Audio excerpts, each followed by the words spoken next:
sir and is Soham sir, आराध्य classes CTM Ahmedabad. आज हमारे साथ कुछ गेस्ट जुड़े हैं। लास्ट ईयर के मतलब आराध्य में पढ़ चुके स्टूडेंट्स हैं। एक JEE था एक बच्चे का और एक स्टूडेंट के नीट था, तो दोनों आज हमारे पास आए हैं और अच्छा सा एक इंटरव्यू होगा इनका कि exactly you can come to knowledge what is Aaradhya classes. So आज हमारे साथ जुड़े हैं गोहिल अर्पित JEE और गज्जर चैतन्य नीट्स। तो yes, Gohil Arpit and Gajjar Chaitanya, welcome to Aaradhya classes. आशा करता हूँ कि आप बढ़िया होंगे। कैसे हो? बढ़िया बढ़िया। यस। सो बताइए, आपका आराध्य में एक्सपीरियंस कैसा रहा और आज जो आपकी 11th-12th साइंस 2 साल थे वो कैसे रहे? आराध्य का टीचिंग पॉलिसी क्या है? सर, टीचिंग पॉलिसी के बारे में बात करें तो वो काफ़ी अच्छी थी। मतलब कि टीचिंग पॉलिसी में JEE और बोर्ड दोनों को अच्छी तरह से संभाला जाता था।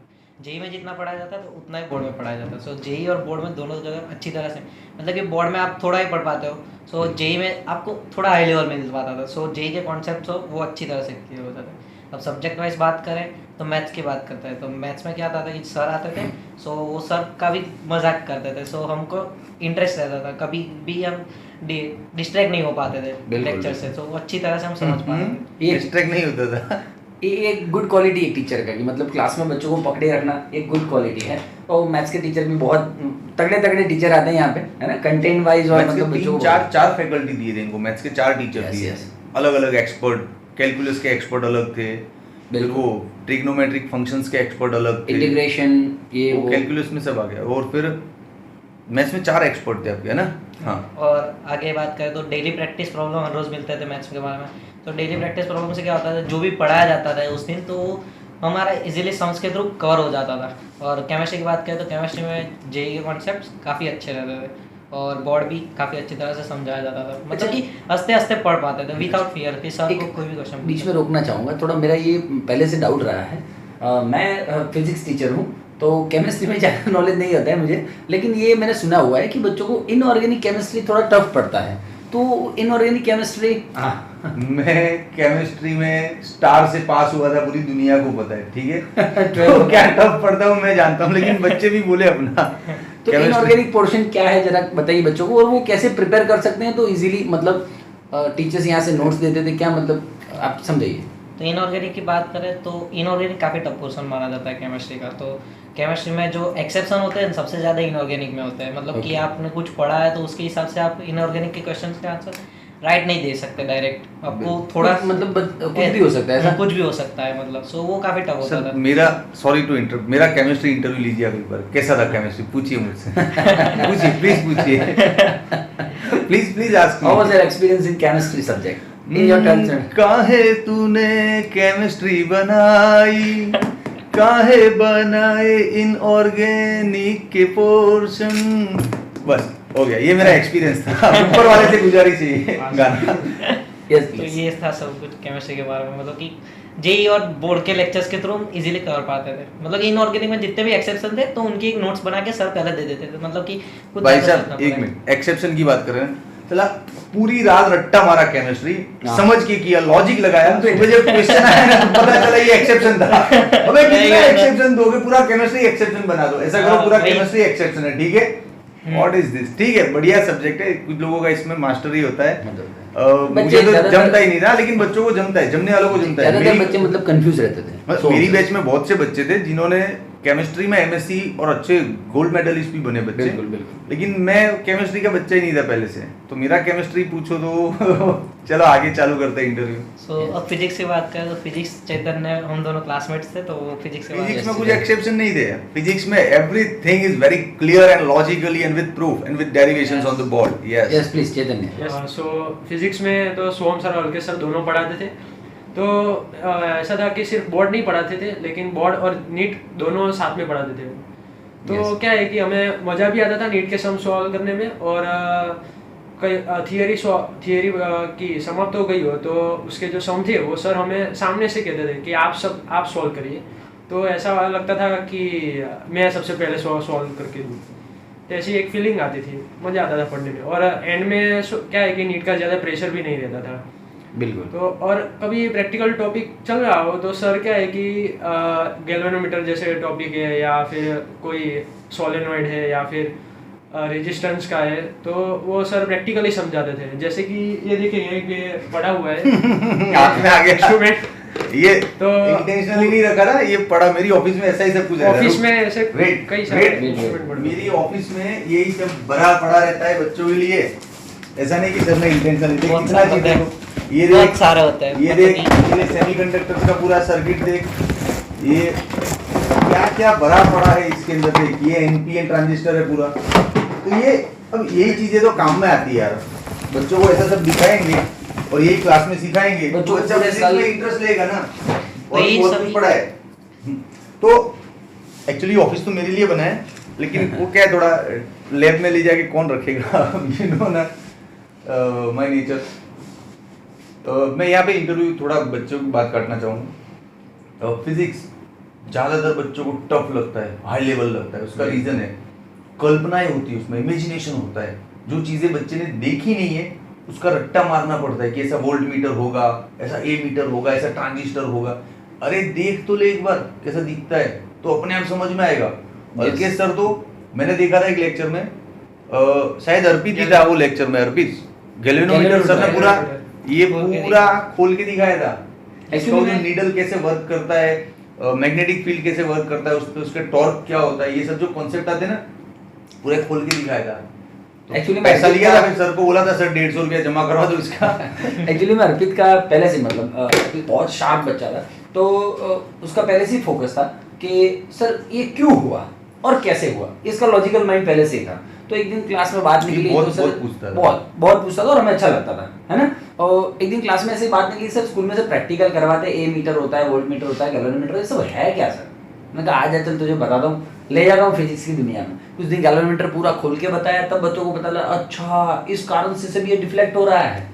तो बच्चों को मतलब मजा आती है, प्रैक्टिकल नॉलेज होता है तो और वो भी improvement बताया होता था है। कि गैल्वेनोमीटर को आपने थियरी में पढ़ा था कि गैल्वेनोमीटर को वोल्ट मीटर और एमीटर में चेंज करता है, लेकिन उसमें संट कहाँ पे लगाते हैं, जो संट रेजिस्टेंस होता है वो भी अच्छी तरह से Yes. उन्होंने समझाया। So वो ठीक है, काफी बच्चों अच्छा के लिए था। थोड़ा मेहनत मजदूरी करते हैं कि इससे बच्चे और दिस इज द चीजें- matter of interest. Yes, it yes. Is not matter कि हम इंटरव्यू में बड़ी बातें करें, लेकिन ये मैटर ऑफ इंटरेस्ट होता है टीचर का। टीचर का, कि टीचर सब्जेक्ट को किस लेवल पे ले जाता है। Yes. क्या टीचर सिर्फ सिलेबस पूरा करने के लिए पढ़ा रहे, या वाकई में टीचर बच्चे को उस सब्जेक्ट के अंदर इन्वॉल्व करने के Yes. लिए पढ़ा रहे हैं।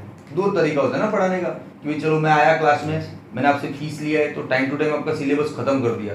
एक तो ये होता है प्रोफेशनल टीचर, लेकिन हम थोड़े इमोशनल टीचर है। बच्चा पढ़ के निकला ना रास्ते में से, आना चाहिए मतलब उसको। पूरी जिंदगी उसको याद रहना चाहिए कि मैंने ये फिजिक्स पढ़ा था। और कोई भी इंस्ट्रूमेंट देख के बताएगा कि ये इंस्ट्रूमेंट तुमने क्लास में लाइव देखा था, रे सर ने दिखाया था हमको, Yes, इस yes. पर हमने एक्सपेरिमेंट भी किए थे। वो फीलिंग अलग होता है। दैट्स व्हाई हमारी टैगलाइन में लिखा होता है feel the physics, yes feel the physics. हाँ, not read the physics, feel the physics. Yes, sorry interview आपका है, मैं ज्यादा आंसर्स दे रहा हूँ। नहीं तो ये रे ऑप्टिक्स भी आपने हाँ। बड़े प्रैक्टिकल कराया था। यस यस, क्या रे ऑप्टिक्स हर बैच में करवाता हूँ। क्या क्या हुआ एग्जैक्टली रे ऑप्टिक्स वो लिक्विड लेके आए थे ना बॉक्स में एक बार। यस रे ऑप्टिक्स में क्या किया था मैंने, मैं जैसे ये मैं ग्लास में पानी बताऊं? भरा हुआ है, इसके अंदर थोड़ा सा वो डेटॉल या सेवलॉन डाल दिया, यस यस ठीक है, Scattering, तो हाँ। पार्टिकल का डेंसिटी थोड़ा बढ़ गया।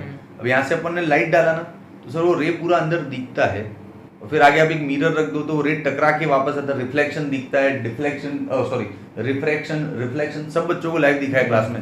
क्रिटिकल एंगल भी दिखाया था, टोटल इंटरनल रिफ्लेक्शन होता है ना, रे यहाँ से यूं गया, इधर टकरा के वापस अंदर ही आता है। ये सब हमने देखा था, हर साल हर बैच में दिखाता हूँ। ये Yes. सब मुझे बरसों से प्रैक्टिस है इसकी। आपका आराध्य का एग्जाम पैटर्न्स का मतलब एग्जाम का क्या एक्सपीरियंस रहा आपका, कि यहाँ पे एग्जाम सिस्टम कैसा है, मैनेजमेंट कैसा है एग्जाम का, प्लीज बताइए। JEE का, नीट का और बोर्ड का एग्जाम्स कैसे लिया जाता है, क्या प्लानर होता है ये सब? तो एग्जाम पैटर्न की बात करें तो वो सबसे अच्छा था, मतलब कि एग्जाम अच्छे हो ना तो ही हम अच्छी तरह से समझ पाए। बिल्कुल। मतलब कि एग्जाम अगर डिफरेंट तरीके से हो तो काफ़ी मुश्किल पड़ जाता कि प्रिपेयर और दूसरी एग्जाम्स के लिए। तो क्या होता था कि एग्जाम अगर नेक्स्ट मंथ में है तो उसके नेक्स्ट मंथ के 5-6 दिन पहले हमको शेड्यूल मिल जाता था कि अगले मंथ में कौन सी एग्जाम्स होने वाली है और क्या क्या होने वाला है। तो उसके क्या होता था कि अगर हमारा शेड्यूल है कि हम इस टाइम पे ये पढ़ने वाला है, तो हमको समझ में आता था कि हमें शेड्यूल में क्या चेंज करना है बिल्कुल। और क्या पढ़ना चाहिए, तो कि अगले एग्जाम के लिए अच्छी तरह से प्रिपेयर कर पाए। Yes. तो ऐसे ही जेई के भी 15 दिन में एक एग्जाम होती थी, सो उसके थ्रू जेई के भी अच्छी तरह से क्लियर हो जाती थी। Yes. सो जेई में क्वेश्चन काफ़ी टफ होते थे उस टाइम, तो काफ़ी मंथ्स के एक सब्जेक्ट के 30 क्वेश्चन 30 क्वेश्चन होते हैं, तो उसमें से हम मान लो कि 50 क्वेश्चन अच्छी तरीके को सॉल्व कर पाते थे, लेकिन 50 क्वेश्चन काफ़ी टफ होते थे, तो वो टफ क्वेश्चंस को हम फिर डाउट सेशन में सॉल्व करते थे, तो सो वो काफ़ी मज़ा आता था समझने में। Yes, yes. What was your experience about the NEET exam और board exam? Yes sir, very nice. और मेरा सबसे फेवरेट सब्जेक्ट फिजिक्स रहा था। बायोलॉजी स्टूडेंट है, Biology का बच्चा। फिजिक्स से भागते हैं, मैंने तो सुना हुआ है बायोलॉजी वाले physics से फिजिक्स भागते रहा हैं। था। एक सेकंड फिर से बहुत से बच्चे हैं जिनका 12th में बायोलॉजी होता है और मान लो आगे जाके वो बीएससी करते हैं तो वो फिजिक्स में कर रहे हैं, एमएससी कर रहे हैं फिजिक्स में कर रहे हैं। भाई 12th तक तेरा बायोलॉजी है, तू भाई आगे माइक्रो बायोलॉजी ले, बायो नहीं सर फिजिक्स लेंगे हम। मजा आता है। फिजिक्स में एमएससी करते बायोलॉजी वाले बच्चे, वेरी गुड। चलो सॉरी। और Yes, मैं आपको बताऊं अपने मार्क के बारे में, तो मेरे बोर्ड में नीट में और गुजकेट में सबसे ज़्यादा मार्क फिजिक्स में ही थे। Okay. तो thanks to Som sir sir. नहीं एक्चुअली में क्या होता है, एग्जाम प्लानर इसलिए ही बच्चों को देते हैं कि वो अकॉर्डिंग टू एग्जाम प्लानर, बच्चे नए हैं, फ्रेश हैं, उनको पता नहीं कैसे अरेंजमेंट करना है, उसका टाइम मैनेजमेंट कैसे करना है। तो हमारा ये फोकस था एक्चुअली आराध्य क्लासेस का पहले से क्या फंडा रहा है मेरा और सोहम सर का, कि बच्चे को हम ही टाइम मैनेजमेंट करवाए, जिससे कि हम पहले एडवांस में ही मंथ का प्लानर दे देते हैं, तो जिससे क्या होता था बच्चे आराम से उसी हिसाब से अपना पढ़ाई का प्लानर बनाते थे, तो आराम से इजीली मार्क्स भी आते थे बच्चों के। और आई थिंक अर्पित आपके तो बोर्ड में भी तगड़े मतलब पीआर 90 अब पीआर हैं और जेडब्ल्यू में भी अच्छा रैंक आया है ना, 98 है बोर्ड में, क्या 90 98 90 पीआर है, प्लस पीआर है, हाँ 90 98 पॉइंट समथिंग। और जेई में भी कुछ 94 है, जेई मेन में 94 Yes. पीआर है, बिल्कुल 75,000 रैंक था 10 लाख बच्चों में से। बिल्कुल बिल्कुल। और सेम गज्जर चैतन्य आपका भी कुछ 90 अब पीआर था, 98 बोर्ड पीआर में, बोर्ड बोर्ड में। में, और सेम गुजकेट में भी कि 9 गुजकेट में भी 99 पीआर। गुजकेट में तेरा देख, मेरे को याद है वो पोस्टर में लगा है 109 अप्रोक्स 109 आउट ऑफ 120 गुजकेट में, ये गुजकेट और पीआर कितने 99 पीआर, 99 पॉइंट समथिंग। ओह 99 पीआर, और उसी Very good. नीट में भी रैंक बना, जिससे कि आज थोड़े सालों बाद डॉक्टर लग जाएगा नहीं चैतन्य, है ना, फिर मैं इलाज करवाने में वो चिंता नहीं करना। पैसा नहीं दूंगा। सर आपसे तो- चलिए अभी एग्जैक्टली कुछ ऐसे एक्सपीरियंस बने हों आपके आराध्य क्लासेस में कि जिससे मतलब आप शेयर करना चाहोगे, कुछ ऐसा एक्सपीरियंस? फनी एक्सपीरियंस के बारे में बात करें तो फनी एक्सपीरियंस मेरा ये रहा था कि जब हम क्लास में ज़्यादा पढ़ाया जाता था तो बोर हो जाते थे सभी, तो सर क्या करते थे कि हम सभी रिचार्ज हो जाए, अपना मूड बन जाए, तो उनके लिए सर खुद गाना गाने लगते थे, चाहे वो पुराना भी हो सकता है लेकिन गाना गाने लगते थे। तो हम ज़्यादा बोर हो जाते थे, तो सर क्या कहते थे, फिर भी अगर हम ना माने कि हमारा मूड ना हो, क्लास में कभी कोई सो रहा हो, ऐसा कुछ हो जाए, तो सर कहते थे कि सभी लोग गाओ, तो सभी लोग अपने हिसाब से जोर जोर से गाने लगते थे। फिर थोड़ी देर बाद सर जोर से बोलते थे, अरे चुप हो जाओ साला, पढ़ने आओ, पढ़ लिया करो। इस तरह से हम पढ़ना स्टार्ट कर देते थे। देख So ये गाना, मेरा funny experience था। तुम सब लोग गाना गाते थे ना, कौन किसको देख के गाता था उसे उनको समझ में आता था, लेकिन ठीक है गाता था, गाने के बहाने बच्चा अपनी सारी बातें निकाल देता था। किसको देख के क्या गा रहा है, कोई किसको देख के, सालो गाने का कोई नहीं तुम्हारा सुर, नहीं कोई रिदम, नहीं कोई ताल, बस अपना अपना वो जो अंदर भरा पड़ा है ना, वो गाने के मीडियम से निकाल दिया बाहर। मतलब एक अच्छा एटमॉस्फेयर बना था और बहुत मजा हाँ, आती थी। पूरा क्लास रिचार्ज हो जाता था, एक साथ सब लोग बेंचेस पे ढमाढम चालू पड़ जाते थे, तो it was nice atmosphere. Chaitanya sir बोलिए, और आप हाँ। कुछ एक्सपीरियंस शेयर करना चाहेंगे आप? तो मैं मिनी टेस्ट और होमवर्क के बारे में बताना चाहूँगा। तो जो आराध्य में लास्ट डे चला होता था ना, वो हमें नेक्स्ट डे पर मिनी टेस्ट के रूप में क्या है कि देनी होती थी और होमवर्क भी करना होता था, तो उससे क्या है हमारी रेगुलरिटी कंटिन्यू रहती थी और हमें इससे नीट में भी काफ़ी मदद मिली। बिल्कुल बिल्कुल। What about the progress report and monthly price system of आराध्य क्लासेस? मंथली के क्या होता था कि मंथ में जितने भी एग्जाम्स होती थी, सो उसका एक रिपोर्ट बनता था, उसमें सारे मार्क्स लिखे जाते थे और वो हमारे हमसे ज़्यादा पहले तो फैमिली को सेंड किए जाते थे, ताकि उनको पता चले कि उनका बच्चा यहाँ पे पढ़ रहा है या नहीं क्या पढ़ रहा गाने गा रहा है या फिर पढ़ रहा है।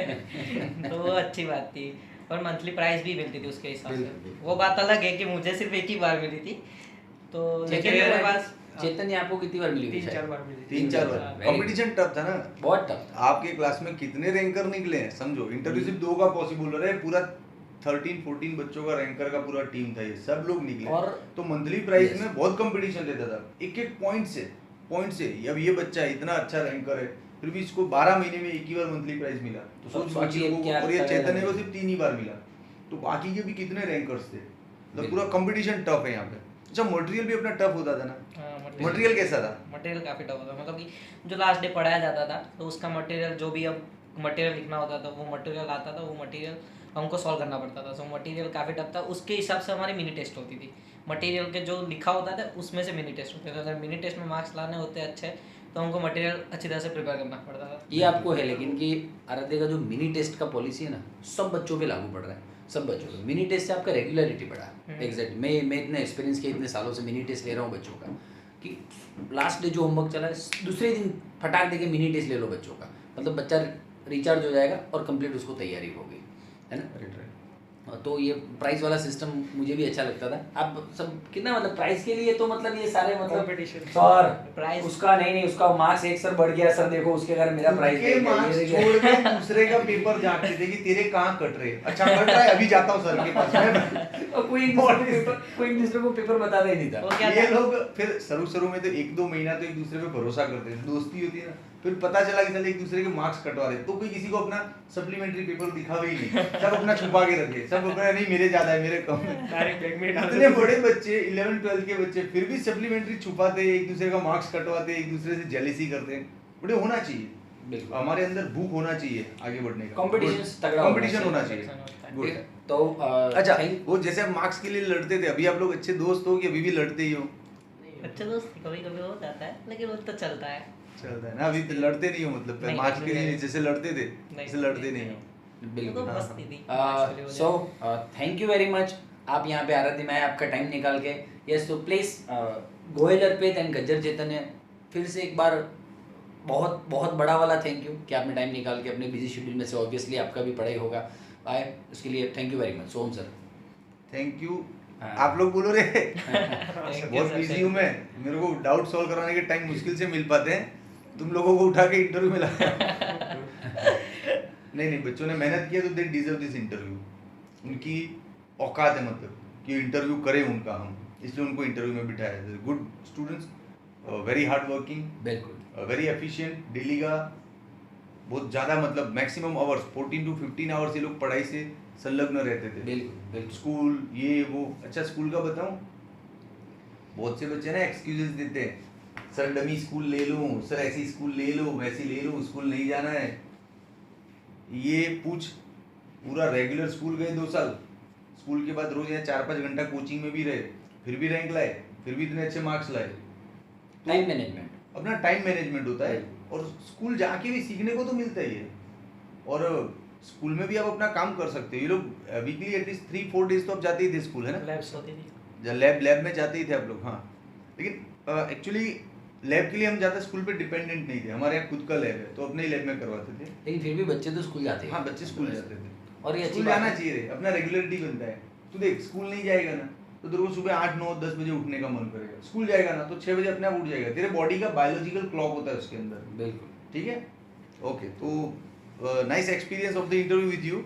Thank you Thank very you. Much for Thank you very coming much. On my channel, on Aaradhya channel. Thanks very much Also to thank come. you कि हमको आपके चैनल के लिए बुलाया। चल निकाल 10-10 रुपया, निकल। आपको देने पड़ेंगे हम। चलिए okay bye, bye. Bye bye, thank you. Take care.